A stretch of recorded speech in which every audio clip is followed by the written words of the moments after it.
Hello everybody, this is GeneralJannis, and today in Chaos Tactics we have some exciting news from the Chaos Demons faction focus bringing forth the Shadow of Chaos in the new 40k 10th edition. So with no further ado, let's get started. So today, the 9th of May, the faction focus is keep coming up, and as I said, today looking at the Chaos Demons faction focus from Warhammer community, looking at the army of detachment rules, the Battleshock tests that seem to be more and more important in this edition, Chaos Souping now made easy, and then looking at the datasheets for Keeper of Secrets, the Belakor, and the weapons damage output we have seen for so far for Chaos Demons. Starting off with the Chaos Demons army rules, we see that here we have some new rules that are not just basically warp storms and things like that. So the army-wide rule is the Shadow of Chaos. So this is a very cool and thematic army rule, and as we will see, a lot of other abilities tie into this. This means that your deployment zone will always be a Shadow of Chaos if you control at least half the objectives in the no man's land. For example, if you have 3 objectives in no man's land, if you hold 2, then the whole no man's land will be in the Shadow of Chaos. So the shadow, let's say, creeping up the battlefield. And if you also hold more than half in your opponent's deployment zone, then basically also that becomes Shadow of Chaos. So Shadow of Chaos, let's say, increasing from your deployment zone up to maybe even the whole board. And what does the Shadow of Chaos do? It says that when you take Battleshock test for your units inside the Shadow, you get +1 to the roll, and you can heal or even resurrect units if you pass your Battleshock test. So this can be quite strong for the Chaos Demons, receiving demons from the shadows. Let's say very nice thematic fit. And as the Shadow broadens, creeps up the battlefield, the enemy becomes more terrorized. When they take a Battleshock test, then they subtract 1 from the test, and if that test is failed in the Shadow, the enemy will, additionally from failing, will suffer D3 mortal wounds. So this is quite nice and thematic, I think. And then the Warp Rift, the detachment rule, if you play Demonic Incursion. So here you can basically all the Chaos Demons have deep strike abilities, and now they can deep strike in the Shadow. They can deep strike 6 inch away from enemy models instead of 9 inch. So being able to do the deep strike, especially if you take no man's land, more than half the objectives, then you would be able to deep strike and get some easy charges from your melee oriented demons. Also, they showed one of the stratagems that's also related to the Shadow.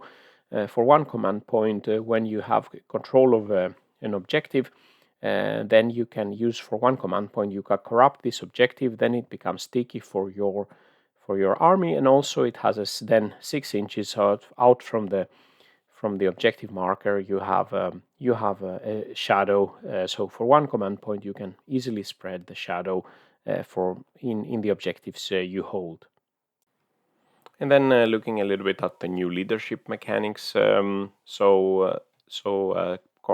community has previewed that leadership will work in another way, so that units need to take from some events, they need to take Battleshock tests, maybe something similar to today's Dread test from the Chaos Knights. So for example, if a squad is at below half starting strength in command phase, it has to take a Battleshock test, and you roll 2d6s, you score the leadership or higher to succeed. They mentioned here for the intercessor squad stats.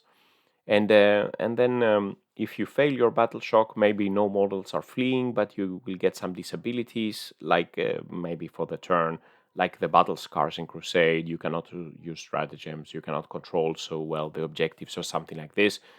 We'll see if there are some rules that models will flee in the leadership, but it will have a bigger effect, Warhammer community said. And from the things we have been previewed so far, we see the intercessors and terminators have a leadership of 6+, and the termagants have a leadership of 8+. And the question is, how will then mechanics work to lower the leadership or modify this Battleshock test? For example, demons today or knights that use these dread auras. Let's see how that will work. But in the table to the right, I calculated for 2d6, what do you need if you have a leadership 6+, like the intercessors and terminators.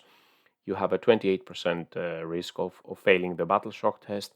For the Termagants at leadership 8, it's 58%, and you can see maybe if you have some even higher leadership or lower leadership, there is quite high chance of failing these Battleshock tests. And then with so much focus on the Battleshock tests and the leadership mechanics for the 10th edition, just recapping here that failed Battleshock tests have some dire impacts now. The unit that fails the Battleshock gets no objective control, so it doesn't count. It cannot hold objectives compared to the enemy. You can't use stratagems on them, and if they fall back, they need to use the Desperate Escape. Half-size units must take Battleshock tests in command phase, and it's not like now that you lose a lot in one phase and then you take morale. Here, every time your unit will be at half size in the command phase, you need to take a Battleshock test, so it will be much more prevalent in the 10th edition. And as we have seen so far, lots of abilities can either trigger Battleshock tests, for example the Tyranids or Chaos Daemons, etc., or there is a lot of modifiers. So for example, like we saw, the Shadow can give +1 or -1 to the Battleshock. There is rerolls, etc. We saw auras from characters. And on the table you see if a unit has, for example, a leadership 5+, you throw 2 dice to get over that. It's 17% chance to fail, and you can see from the different leaderships what are the opportunities, the risk to fail your Battleshock test. And then very importantly, we saw the preview for the Daemonic Pact and how we can soup for the demons to all the other Chaos factions. So if your army has the Chaos keyword, so that would also include Chaos Knights, I hope. You can add Legionis Daemonica, so you can add Chaos Demons up to basically 25% of your point value. So in a strike force, 2000 points, you can have 500 points of demons. And the usual restriction goes for the different death card factions. For example, for the Chaos factions, death card needing to take Nurgle demons and Thousand Sounds Chinch demons and World Eaters, Corn demons. And of course, if you do this Daemonic Pact, as it says, you don't gain the army-wide Shadow ability when souping in the Chaos Demons as expected, but you would still keep the army-wide rules for your other main faction. And then the revealed datasheets were for some of the bigger demons. So we start with Belakor himself. So he's 18 wounds, toughness 10 now, and has a 4+ invul. So there is no mention of Daemonic Save. So I would assume then that this is maybe a thing of the past. So Belakor, he has a 4+ invulnerable save. He has a 6-inch aura that spreads the shadow. And this means that when Belakor moves, he takes the shadow with him, and other units then can deep strike within his aura and 6 away of enemy models, like current rules. But this is quite strong also in nice combination with all the Chaos Demons rules. There is no mention of lone operative. And for weapons, he has a Witchfire, 2 profiles, and this Witchfire betraying Shades, as you will see in damage output, much more damage than the Librarian Smite, 9 attacks or 12 attacks with some nice profiles here. And in the melee weapon, he has the Blade of Shadows, he has a strike and a sweep profile, and then as some of the bigger leaders, and then as some of the biggest leaders, he has 3 auras to choose from. He can, in the command phase, he gets different auras. One of them is that if he's close to another demon's unit, then he cannot be targeted inside of 18 inches.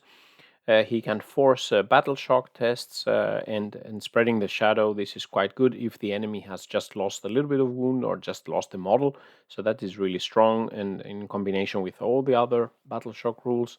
And as we've seen also from some of the other epic hero leaders, he can also give reroll aura for Battleshock and leadership tests. That seems to be, as I said, more important in this edition. Looking now at the Keeper of Secrets datasheet, he's also 18 wounds, toughness 10, and with a 4+ invul. He has the ability of being -1 to be hit, and with some warrior abilities, he can gain 5+ feel no pain, as it looks here. And he has an aura that improves the AP of Slanesh demons within 6 inches of him by 1. In the ranged weapons, he has a whip that he can assault whip he can use. 6 attacks with that, and the witch fires Phantasmagoria for either focused or witch fire here to fire at. Not so strong psychic powers like Belakor. And in the melee weapons, he has 3 weapons. One is his sword, and then he has 2 extra weapons that are previously like the malefic rules. So 6 attacks with his sword, and the 4 attacks with the claws, and 3 with the ritual knife. Some other weapons, again, taken probably from these greater demons. So we have the Bile Blade for a Great Unclean One. This is just an extra attacks weapon, and it's explaining the weapon ability more than this. 3 extra attacks with the Bile Blade, so very similar to the knife of the Slanesh demon, Keeper of Secrets, but this one has lethal hit, so it's a little bit better. And then Skarbrand, his weapons in melee, he has also a strike and a sweep profile, and I'll compare him in the next slide with the Keeper of Secrets and Belakor. So a very strong strike here with strength 16 and a 6 flat damage. Now looking at the damage output from the weapons we have seen regarding the Chaos Demons and their shooting abilities and the psychic abilities, let's say here, comparing to the Librarian's Smite, the Witchfire, and we have first the Belakor's Betraying Shades, with that of course have psychic abilities and devastating wounds. And here we can see with 9 attacks he can do some quite nice damage versus especially infantry, intercessors, and wound a Terminator here. But if he does the focused version, which is hazardous, so once to hit, then will give mortal wounds to Belakor, he can do some very nice damage. Almost 3 killed intercessors here, and 1 killed Terminator with his psychic abilities. 8 guardsmen dead. The Keeper of Secrets can also do some decent damage, as you can see in the profiles in the tables here, but of course not so strong as Belakor's, which fires. And as I mentioned in my previous video, when I write 1,7 or 2,7, something like this, it means 0.7, so comma is the decimal point in my tables. And now to the more interesting parts, the melee damage output. So we have here, especially the Keeper of Secrets can deal really lots of damage, especially versus infantry. He has many total attacks from his 3 weapons. So we have here the Ritual Knife with 3 attacks, the Snapping Claws with 4 attacks, and his Witch Stealer Sword. All of them by themselves do some decent damage. And if you add the total wounds here, you see, for example, 10 the Termagants or Guardsmen, 8 killed Necrons, more than 6 intercessors, and 3 killed Terminators in the melee phase. Also some wounds on vehicles and things like that, but not as strong as some of the other weapons. So if we move to Belakor, if we use his sweep profile, he does some nice damage on with strength 8, AP -3. He does some good damage versus the Guardsmen, the Necron Warriors, and intercessors. But with Terminators, it's not as strong. They only wound on 3s, and the Terminators will be saving on a 4+ invul. If he uses his strike profile, he can do some very good damage, especially versus vehicles. 16.5 wounds versus the marine vehicles that have 3+ save and no invul saves.